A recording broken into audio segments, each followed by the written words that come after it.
the biggest change to the set is coming right now in patch 14.5 because they're doing a lot of things. So we're going to cover all those changes and try to figure out how that's going to change how we play. So let's go over the little summary first. We have buffs: Anima Squad, Exotech, Techie, Kindred, LeBlanc, Vayne, Rengar, and Veigar.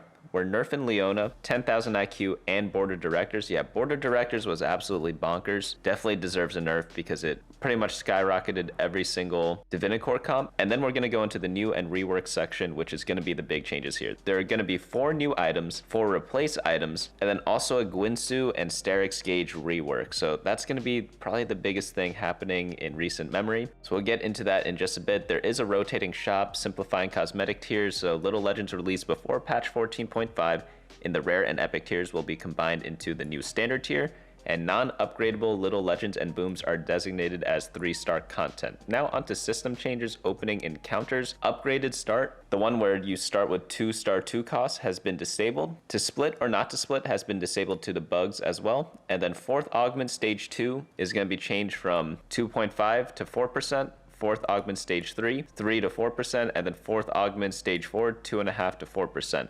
Invested's going to get bumped up. Prismatic Opener, Finale, and Crowd Wave are all going to be up a little bit due to some other stuff being disabled. Tank Golem in the choose one of 3 Tank Golems has had Anima Visage replaced by the new Indomitable artifact item. Now let's move on into large changes. Large like the item overhaul. Let's see what they are doing here. Scrolling down a bit. Reworking Guardbreaker, that's going to be the item with sparring gloves and belt. It's been renamed to Striker's Flail. So this one has 150 health, 20% attack speed, and 20% crit chance, 10% damage amp, and crits grant 5% damage amp for 5 seconds, stacking up to 4 times. So they wanted to remove the whole like anti-shield component thing and just make it more of like a generic damage item, which is what people were kind of building it for. By getting damage amp from critically striking instead of hitting a shield, the item becomes less of a can you hit a shield with an AoE and more of a flexible item that anyone can benefit from if they have crit. So obviously the same rules apply as before. You want to pair it up with Infinity Edge and Jeweled Gauntlet, but now we have the added bonus that it can be useful on single target champions instead of just purely area of effect ones. Reworking Gwynsu's, this is going to be such a weird change to me, but 10 ability power, 10 attack speed, and grants 7% stacking attack speed per second. You used to gain attack speed for every attack you do, but now it's just every second. So no longer do you get those like infinite autoing units. You just gain attack speed if you need it, and it only works in long fights, obviously. Did they say why they did this? I'm thinking it's because of balance changes, obviously. It's hard to balance it, right? But there's a pretty long write-up here. Gwynsu's Rage Blade, we're changing the way you gain it, blah, blah, blah. They want more build diversity for champions that already use it. With those goals in mind, let's dive a bit deeper into the rework. With attack speed on attack, Rage Blade has allowed champions to scale multiplicatively with AS, as attacking faster made you, well, attack even faster. Big numbers are exciting, I agree. Blah, blah, blah. But it essentially limited who could use it. So yeah, that's very true. It'd either be like way too OP on someone or like not great on someone even though they needed attack speed. So they're removing the multiplicative nature of the item, and they're allowing the item to be built on champions with lower base attack speed. So what that means is a lot of champions that were like borderline Rage Blade users that couldn't really stack it too quickly are gonna make better use of it now. I think the old Rage Blade users are still gonna like it, like Twisted Fate, for example. He gains ability power every time he auto attacks. He's still gonna want Gwynsu's Rage Blade, assuming 7% is enough to compensate for the change. But there are much slower attacking units such as like Senna, who have like a lot of attack damage, who are gonna make really good use of this item, so expect this to be one of our best items going into the new patch. Redemption has been removed and replaced by Spirit Visage, so it's no longer like the AoE effect. Now it's just like a solo tank item. But essentially, if you need some regen, or if you have a Giga Tank, Redemption is going to be even better for them, in my opinion, because it's focusing all the power into one unit instead of having the Redemption area of effect. But it's going to give 200 health, 15 mana, 10 durability, and restore 2.5% of missing health each second. Runon's Hurricane has been removed and replaced by Kraken's Fury. That's pretty sad. I like Runon's. Runon's was a fun item. But Kraken's Fury gives attack damage, attack speed, magic resist, and attacks grant 3 stacking attack damage. I'm guessing what we want to do is stack Rage Blade with Kraken's Fury. That makes complete sense to me, but it's just a generic attack damage item. I don't want to say generic because this is like a new interesting item, but it's kind of like another option for attack damage users. So if you have a cloak and you need an attack damage item, it's going to be much more buildable because Runon's was kind of limiting before. I think they're trying to make items much more usable on different people, and that's why they kind of made a lot of these changes. Static Shiv has been removed and replaced by Void Staff. Void Staff is going to be 35 AP, 15 mana, 15 attack speed, and attacks and ability damage 30% shred the target for 3 seconds, and this effect does not stack. Essentially, all they wanted to do was make a concentrated Static Shiv instead. You know how Static Shiv, you always threw it on a support unit, but they wanted Void Staff to be pretty much exactly like Last Whisper, where you could put it on your main carry, you could put it on your secondary carry, whereas before, Static Shiv, you pretty much always put on your secondary carry. It's probably still better on your secondary, but the primary can definitely hold this a lot better, but nothing too crazy happening because you would just treat it like you would Last Whisper except for ability power units. Lastly, they're reworking Steric's Gauge, which is going to gain health, gain attack damage, and at 60% health, gain a shield equal to 60% of the wearer's maximum health that rapidly decays over 6 seconds. I believe the goal they had behind this change was to make it less giga health scaling like how it was in the past. I remember like Shapeshifter Swain from a previous set went absolutely bonkers. I don't think they like that very much. Our reworked Steric Gauge should fill a similar niche to the old one, but we expect it to be a bit more noticeable and stronger. Try this on Zed as a defensive option or Renekton when you can't get your hands on range extension. Okay, are they just making it flat out stronger? That could be possible too. I mean, they are increasing the attack damage a ton and the health a ton, so I guess it's less of a defensive item because instead of gaining max health, it just gains a shield that decays rapidly. It depends how rapidly is kind of defined, right? But yeah, getting the attack damage right away definitely does help out a lot. The old Steric Gauge, you had to reach a certain health threshold in order to gain the bonus attack damage, but now you kind of just get it right away. I still think Edge of Night is better because that's the item we're going to compare it to, because Edge of Night de-aggros, and unless you're like a super bruiser guy who could take a lot of hits, Edge of Knight's still going to be better, which is true for a lot of melee carries. Not many of them are going to be able to use Static Gauge as well as Edge of Night, in my opinion, unless some archetypes kind of change. Like Renekton probably uses Steric Gauge better, but like if you're talking about Zed, you might want the Edge of Night, but we'll have to see. By the way, the best way to check which items are going to be best when the new patch drops is going to be going over to teamfight.lol, going over to champions items or the explorer tool. Any of these will do. Just type in whatever unit you want, like let's say we have Zed, set up the tiers you want, and then go to items and then check out Sterix and Edge of Night. You could add them both at the same time, and that way you could kind of figure out which one is going to perform a bit better. This is the old patch though, because you can see the patch number over here because the new patch is not out yet. It's coming out tomorrow, but when it's out, the data should be updated. Next one up we have are going to be the Radiant items. So obviously they have to make the same versions as they just added, but Radiant. So we have Radiant Striker's Flail, Gwynsu's, Spirit Visage, Kraken's Fury, Void Staff, Steric's Gauge. They're just all juiced up by a lot. Artifacts and support items, let's take a look at these. New Flicker Blade, 15% attack speed, 10 AP, 10 AD, attacks grant 8 stacking attack speed. So they're moving Rage Blade over onto Flicker Blade. Okay, that's interesting. I feel like that's going to be a turbo high roll. I kind of don't like this at all. I thought when they're removing Rage Blade, they're removing that kind of mechanic for good because it was too hard to balance. But now we're going to get the Fiddlesticks syndrome where like Fiddlesticks is really good using like 1 or 2 of the artifacts. And the same thing's going to happen with Flicker Blade. Like, it's only going to work on like 1 or 2 champions, but when it does work, it's going to be the most broken bonkers thing ever. So get ready for that. My god, it also grants stacking attack damage and ability power every 5 auto attacks. That could be pretty scary. Like anyone that attacks quickly, like wow. I mean, you just use it in the same exact way you'd use the old Rage Blade, but you kind of have to spend a whole augment on it. Next one up we have is the Indomitable, 400 health, 20 armor and MR. The holder's move speed is drastically reduced. Okay, that's pretty funny. Gain 10% max HP, stun immunity, and pull the current target into melee range. Who would this be good on? This would be good on a lot of tank units, obviously, because it's giving you a lot of health and resistances. But I think it would work especially well on tanks that stun a lot. Like, you know those times where you're in a Sejuani duel, you have your Sejuani versus their Sejuani, but their stuns yours first? Well, not anymore with this item, right? Because you have stun immunity. So yours is always going to go through when it intends to, and it also might pull targets into it. You might not even need like a AoE stun unit such as Sejuani. It could be like a single target stun tank that could use this. That way they pull someone in and always have someone to kind of hit. But yeah, pretty decent tank item option there. They have Static Shiv again, but this time as an artifact.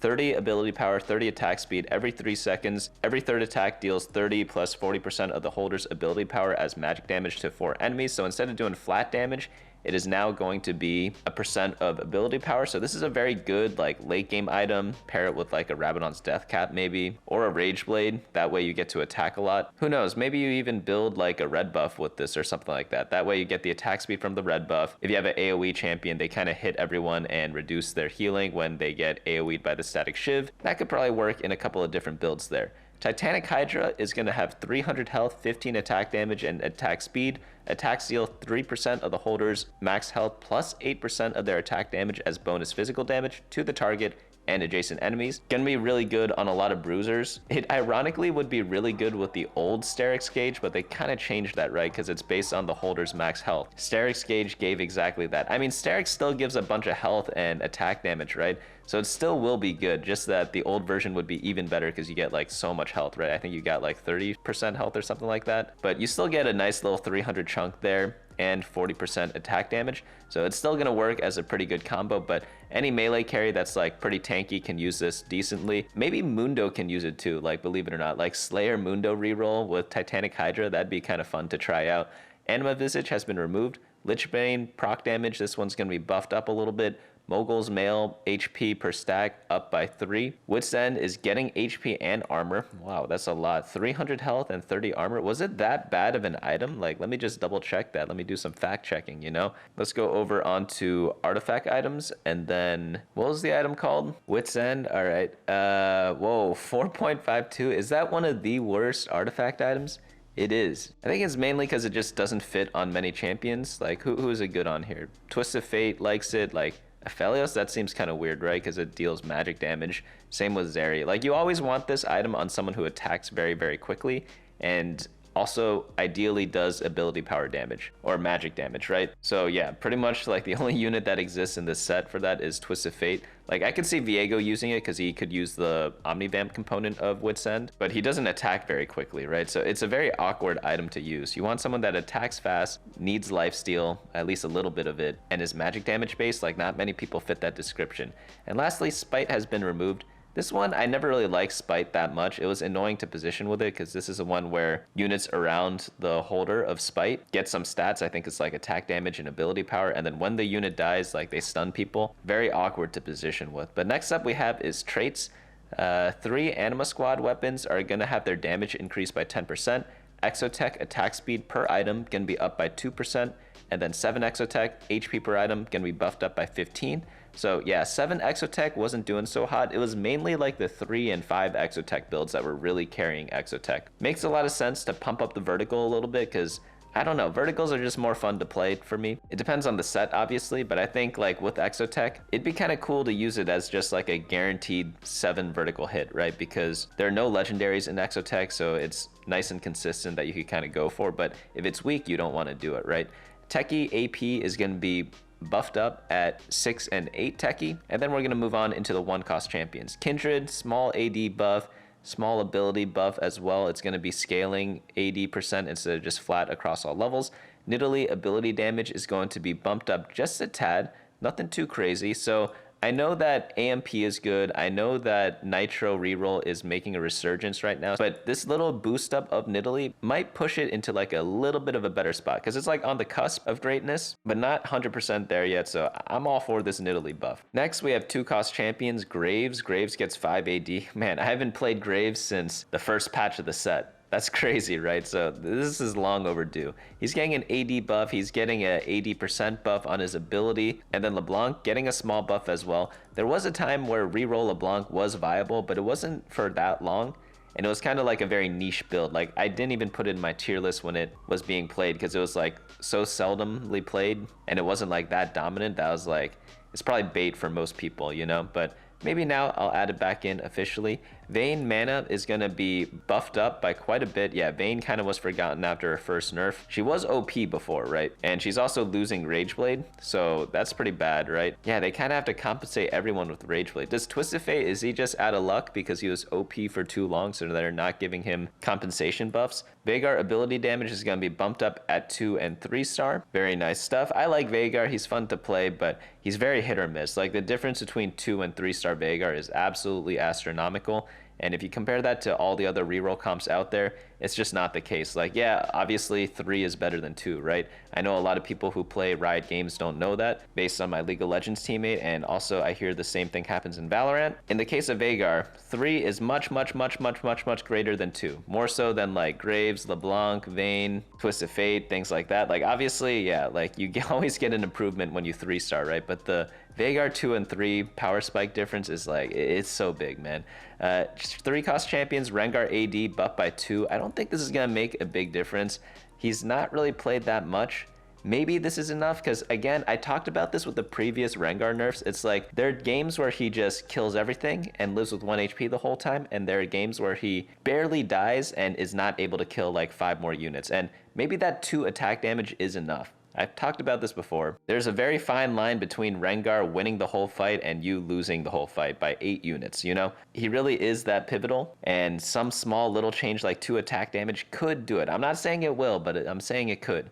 4 cost champions, Leona, mana, gonna be nerfed by 10 mana. Ouch, that hurts pretty bad. Isn't that gonna hurt Anima Squad a bit too? Didn't they buff Anima Squad? Yeah, they did, but they're nerfing Leona.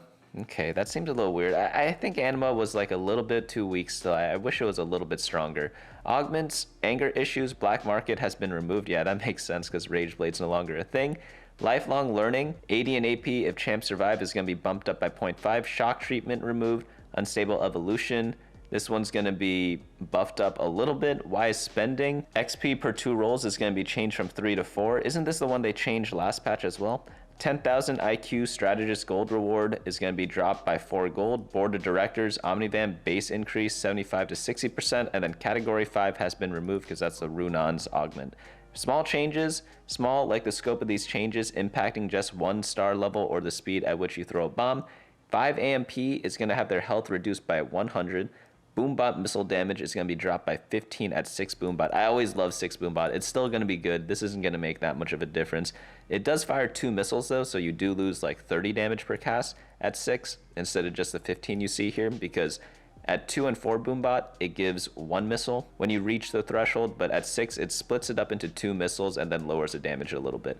Rapid fire 6 attack speed per stack, going to be dropped by 2%. And then champions, Kog'Maw flat damage reduction is going to be buffed at 3 and 4 star, not by much though, so shouldn't make a difference. Kog'Maw ability damage bonus ratio is going to be jumped up at 3 and 4 star. Seraphine ability damage, same exact thing. Vi, I'm assuming the same thing. Yep, 3 and 4 star. Cho'Gath 3 star HP scaling is going to be nerfed a little bit. Keep in mind Cho'Gath's a 4 cost unit. The rest of these above were 1 cost units.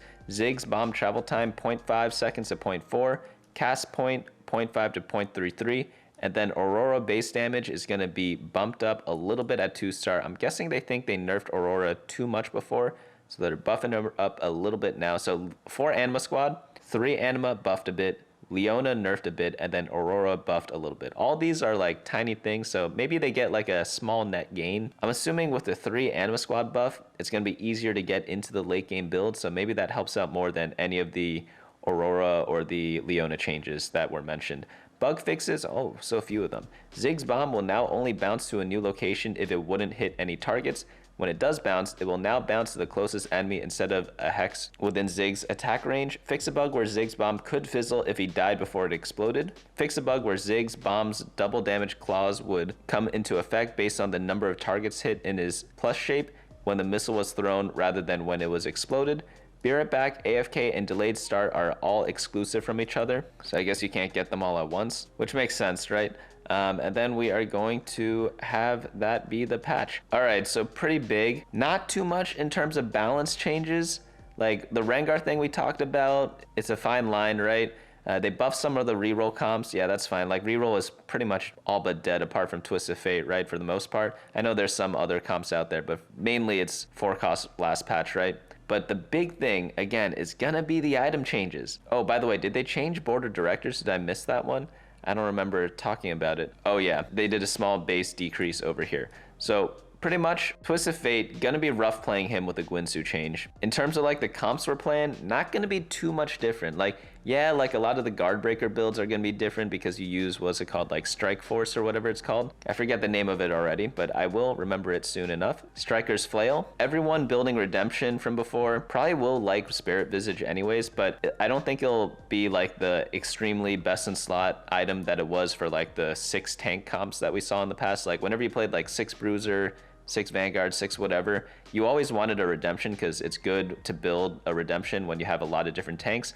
But now since it's all focused on one unit, it's still going to be good, don't get me wrong, because you want like a Giga tank, right? But not going to be as OP as before. And then for Runons, like the Kraken's Fury one, that one should just be buildable on a lot of different attack damage comps. So like the Aphelios Marksman Vanguard comp with Xayah, like I'm pretty sure it could be built on both of them, at least as a playable item. Like I'm not saying it's going to be best in slot for either, but like it should be at least playable for them, right? So flexing around the items I think are going to be a lot easier after these changes. So pretty excited to play around with that. But let me know what you all think about the patch down in the comments below or in Discord or any of my other socials.